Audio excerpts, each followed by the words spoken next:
never imagined the woman I loved the most would one day look at me like a stranger. But that's exactly what happened on the night that was supposed to be the happiest of our lives, our wedding night. My name is Daniel, and I'm here to tell you how my own arrogance, temptation, and lies destroyed the purest thing I ever had, and how karma made sure I paid for it.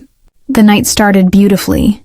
The lights shimmered across the reception hall, laughter filled the air, and Emily, my bride, looked like a dream in her white gown. Her smile was radiant, the kind that made everyone believe in love. But behind my smile, I was hiding something dark, something I thought I could control. Earlier that week, an ex-girlfriend named Chloe had reached out. She congratulated me and asked to meet just to say goodbye properly. I told myself it was harmless, just closure before I began a new life. But deep down I knew I shouldn't go. Still I did. That meeting turned into a few drinks, then blurred lines, then a mistake I couldn't take back. On my wedding day, I stood at the altar, pretending I hadn't betrayed the woman who trusted me with her heart. Every word of the vows burned my tongue. I promised to be faithful, I said, while guilt clawed at my chest. Emily held my hands, eyes full of love, and I forced myself to smile, hoping my secret would stay buried forever. After the ceremony, everyone cheered as we danced, kissed, and cut the cake. I thought I'd done it. I thought I could start fresh. But karma has a strange way of revealing truth at the worst possible time. That night, when we returned to the hotel suite filled with rose petals and champagne, I saw Emily holding my phone. Her face was pale, her hands shaking. "Who's Chloe?" she asked, her voice trembling. My heart stopped. The world spun. I felt the blood drain from my body as she held up the screen, showing the messages I thought I'd deleted. Every word, every lie exposed. And in that single moment, my wedding night became the night everything fell apart.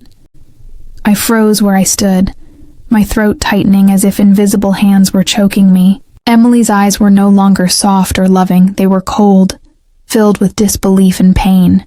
"Tell me it's not true, Daniel," she whispered, her voice breaking. But what could I say? The proof was right there. I opened my mouth, but only silence came out. The room felt suffocating, the romantic glow of candles now mocking me. I took a step toward her, desperate to explain, but she stepped back, shaking her head. "Don't come near me," she said, tears streaming down her face. I had never seen her cry like that, not even when her father died. "Emily, please, it didn't mean anything. It was a mistake," I stammered, every word sounding weaker than the last. "A mistake?" she snapped. "You promised me honesty, loyalty, forever. And you betrayed me before the ink on our marriage certificate even dried." Her words cut deeper than any knife. I reached out, but she threw my phone at me and stormed toward the door. I ran after her, begging, "Please don't go, let me explain." But she turned once, her face pale and trembling, and said something I'll never forget. "You didn't just cheat on me, Daniel. You cheated on the life we dreamed of." Then she walked out, slamming the door behind her, leaving me standing alone in that luxury suite, surrounded by the ashes of what was supposed to be our beginning. The silence that followed was unbearable. I dropped to my knees, clutching my head, replaying every stupid choice that led me here. The drinks, the lies, the arrogance. I thought I could control everything. I thought I was too smart to get caught. But as I stared at the wedding pictures on the table, her smile frozen in time, I realized I had destroyed something irreplaceable. Hours passed, maybe the whole night. I sent her dozens of messages, left voicemails, but there was no reply. Eventually, I walked out into the cold night air, still wearing my wedding suit, watching other couples laughing as they left the venue. I felt like a ghost among the living. For the first time in my life, I understood what true loneliness felt like, and it was my own doing. The following morning, I woke up on the hotel couch with a splitting headache and a heart heavier than I'd ever known. The champagne glasses were still half full, the petals scattered on the floor like reminders of a love already dead. Emily hadn't come back. I checked my phone, no calls, no messages. My best man, Eric, had texted, "Where's Emily? People are asking." I couldn't even reply. Shame burned through me. By noon, her parents called. Her mother's voice was trembling with anger. "Daniel, what did you do?" "Emily is at our house crying her heart out. She says the marriage is over." I tried to explain, to tell her it was a moment of weakness, but she hung up before I could finish. My stomach twisted in knots. I rushed to their house, still in my wrinkled suit, my tie loose and my eyes swollen from sleeplessness. When I knocked on the door, Emily's father opened it and looked at me with disgust. "You've done enough," he said coldly, blocking the doorway. I begged, pleaded, but he only said one thing that echoed in my head for months after. "You'll understand her pain when you lose something you can never replace." I drove home that evening to an empty apartment. The silence was unbearable. I sat there staring at our wedding photo on the wall, her smile shining so bright that it made me ache inside. Guilt became my shadow. I couldn't eat, couldn't sleep, couldn't work. I called her every day for weeks, left voice notes apologizing, promising to change, to be better. She never replied. Friends started avoiding me too. Word had spread about what I did. Everyone called me the man who cheated on his wife on their wedding night. It was humiliating, but what hurt most wasn't the judgment of others. It was knowing that I had broken something so pure, something that once made my life worth living. Months passed, and I finally realized I had to live with the consequences. Karma hadn't hit yet, but I could feel it lurking somewhere, waiting for the perfect moment to make me pay for the pain I caused. And when it came, I wasn't ready. It was about 8 months later when karma finally came for me, disguised as an opportunity. After losing Emily, I threw myself into work, trying to drown my guilt in long hours and endless projects. I thought if I could succeed professionally, maybe I could convince myself I wasn't a complete failure. My company had been planning a major partnership with a luxury real estate client, and I was chosen to lead the presentation. It was the kind of deal that could change my career. I prepared for weeks, obsessing over every detail, every slide, every word I would say. On the morning of the presentation, I walked into the glass-walled boardroom with forced confidence, wearing my best suit and a fake smile. But the moment I saw who was sitting at the end of the table, my entire body froze. It was Emily. My Emily. Except she wasn't mine anymore. She looked stunning, composed and powerful in a navy blue blazer, her hair neatly tied back, eyes cold but calm. My boss introduced her as Mrs. Emily Grant, the company's new financial consultant. I felt my throat close up. She looked at me once, expression unreadable, then turned her attention to the files in front of her. My hands shook slightly as I began the presentation.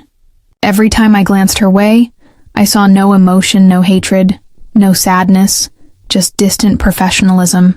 When I finished, the room applauded, but she simply said, "We'll review the proposal and get back to you." Her voice was steady, detached. After the meeting, I tried to catch her outside. "Emily, please, can we talk?" I begged softly. She stopped but didn't turn around. "We have nothing to discuss, Daniel," she said coldly. "Some mistakes don't need explanations, they just need consequences." Then she walked away, her heels echoing against the marble floor, leaving me standing there with my heart in pieces all over again. That night I couldn't sleep. Her words kept replaying in my head. I realized karma wasn't always loud or dramatic, it was calm, patient, and merciless. She had rebuilt herself while I was still crawling through the ruins of my own making, and now fate had made me watch her thrive in the place where I was supposed to shine. In the weeks that followed, seeing Emily at work became an emotional punishment I hadn't anticipated. Every meeting, every brief encounter, was a reminder of what I had thrown away. She was always calm, collected, and distant, never rude, but never warm either. She treated me like a stranger. It hurt more than any insult could. My colleagues admired her professionalism, unaware that she used to fall asleep beside me, whispering dreams about our future. The contrast was unbearable. I tried to focus on work, but my performance began to slip. My boss noticed. "Daniel, you seem distracted lately," he said one morning, his tone sharp. I wanted to tell him everything, but how could I? How could I admit that my personal failures were now bleeding into my career? One afternoon, I stayed late in the office, going through reports when I saw Emily packing her bag to leave. Something in me broke. "Emily, please, just 5 minutes," I said, standing up. She sighed and turned to me, arms crossed. "Why, Daniel? So you can say sorry again? You've said it 100 times. "Because I need you to know that I've changed," I pleaded. "I haven't touched alcohol in months. I've been in therapy. I'm trying to fix myself." Her eyes softened for a second, then hardened again. "You're fixing yourself because you lost me, not because you realized what you did was wrong," she said quietly. "There's a difference." That sentence hit me like a punch.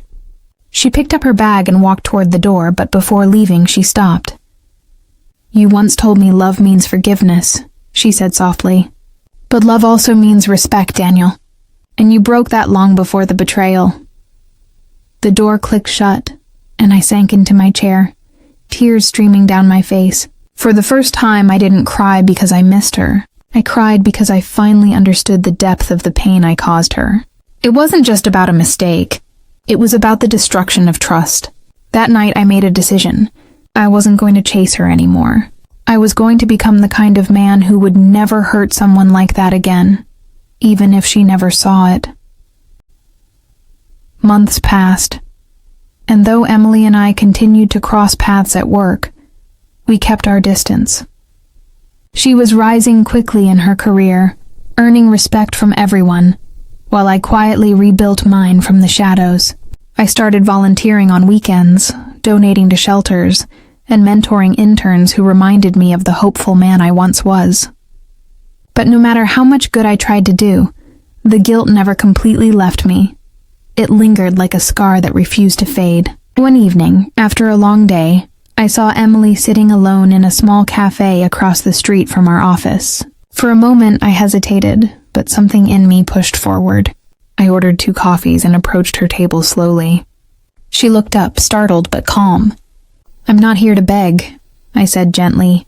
"Just to thank you." She raised an eyebrow. "Thank me? For what?" "For walking away," I admitted. "If you hadn't, I'd still be the selfish man who thought love could survive lies. Losing you forced me to see myself for who I was." She studied me for a long moment, her expression unreadable. "People don't usually thank the ones they hurt," she said quietly. I smiled sadly. "That's because most people don't understand what pain can teach." There was a pause, a silence heavy but not hostile. "You seem different," she finally said. "But Daniel, change doesn't erase the past. It only proves you learned from it." I nodded, swallowing the lump in my throat. "I know. I don't expect forgiveness anymore. I just hope one day, when you think of me, it won't be with hate." She took a sip of her coffee, her gaze softening slightly. "Maybe," she murmured. "But forgiveness isn't something you ask for. It's something you earn by living better." With that, she stood up, leaving her half-finished drink behind. I watched her walk away, her silhouette fading into the city lights, and for the first time, I didn't feel anger or regret, just peace. Because I finally realized karma hadn't punished me to destroy me. It had broken me to rebuild me, and even if Emily never came back, her absence had become the very reason I became a man worthy of real love someday. After that night at the cafe, something inside me shifted completely. I stopped living in the past and started focusing on becoming someone new, not for Emily, but for myself. I began waking up early, exercising, and journaling every morning about gratitude and discipline. I cut off people who fueled my old habits and surrounded myself with those who inspired me to grow. My therapist once told me, "True remorse isn't about saying sorry. It's about never being the same person again." And I carried those words like a promise. Work slowly became meaningful again. I earned back my boss's trust, led a few successful projects, and for the first time in a long while felt proud of myself, not because of my success, but because I'd finally earned it without lies or shortcuts. Yet despite the progress, a part of me always wondered how Emily was doing. I never searched her name online, never reached out again, but fate seemed determined to keep reminding me of her. One morning, my colleague showed me a magazine article about the most influential women in finance.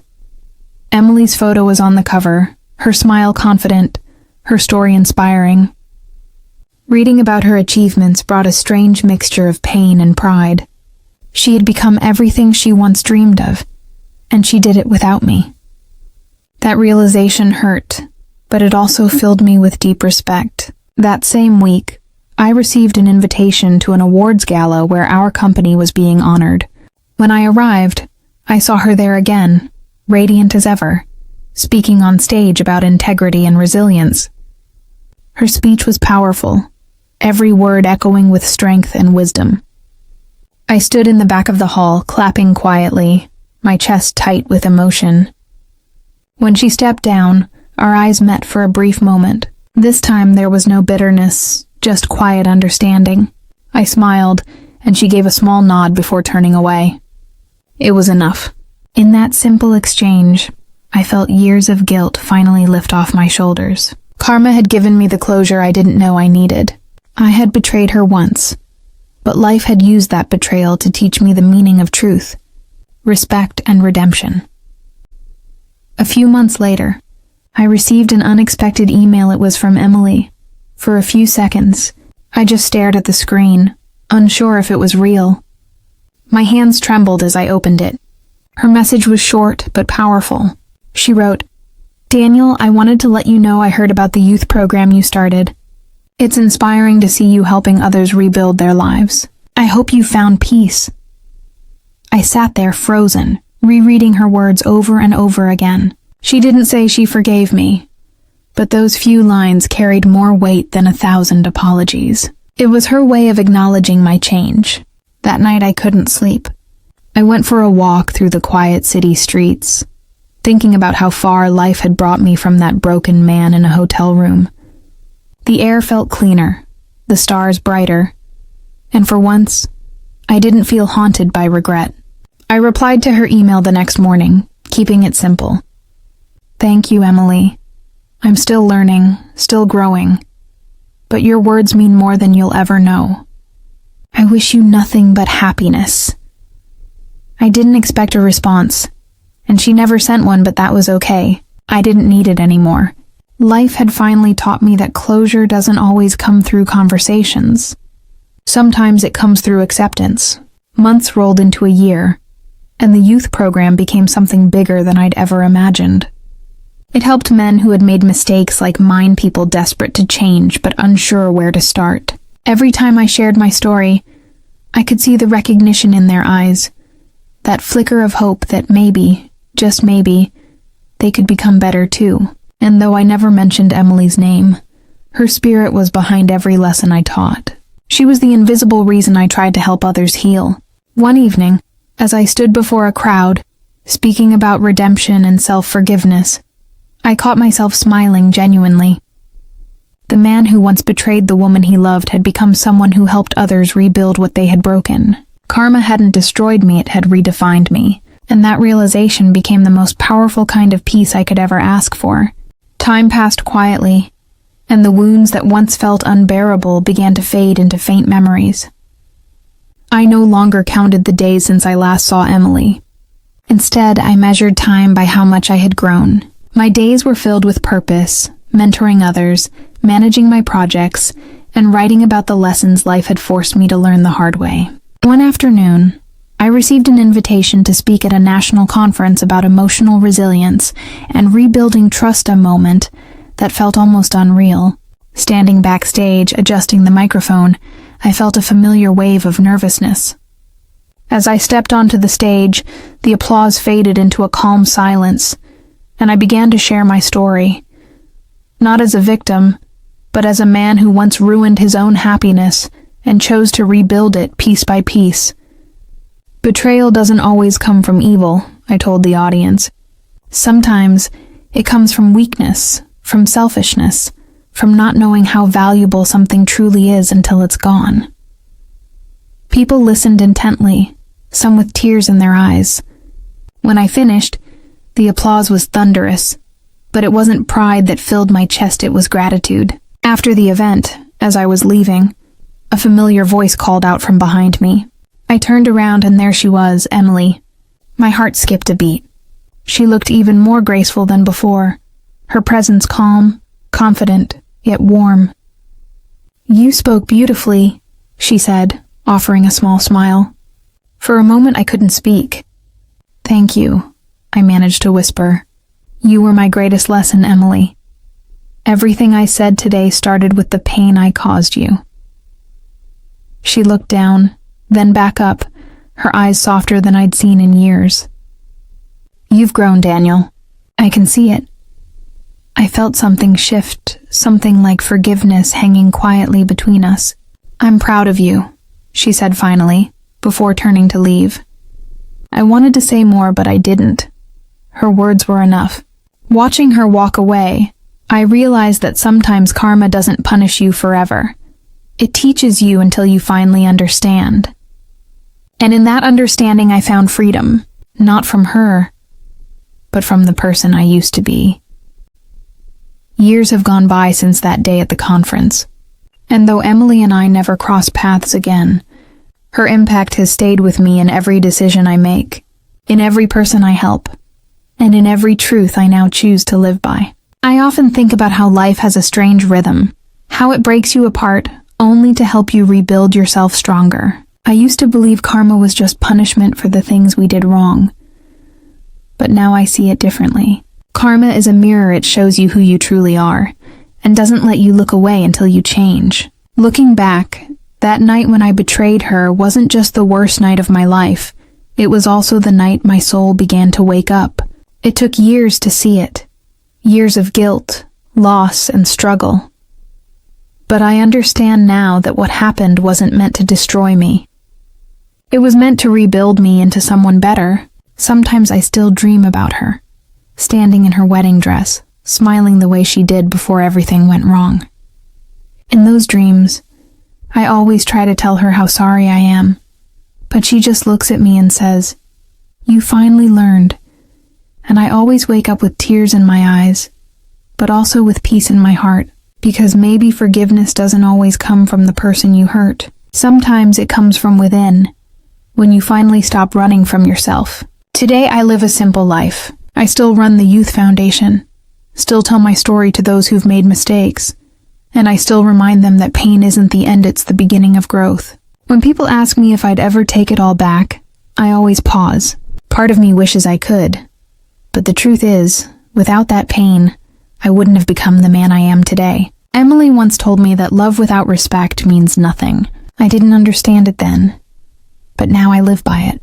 So this is my story, a story of betrayal, karma, and redemption. I lost her, but in losing her I found myself, and that perhaps was the real forgiveness I'd been searching for all along.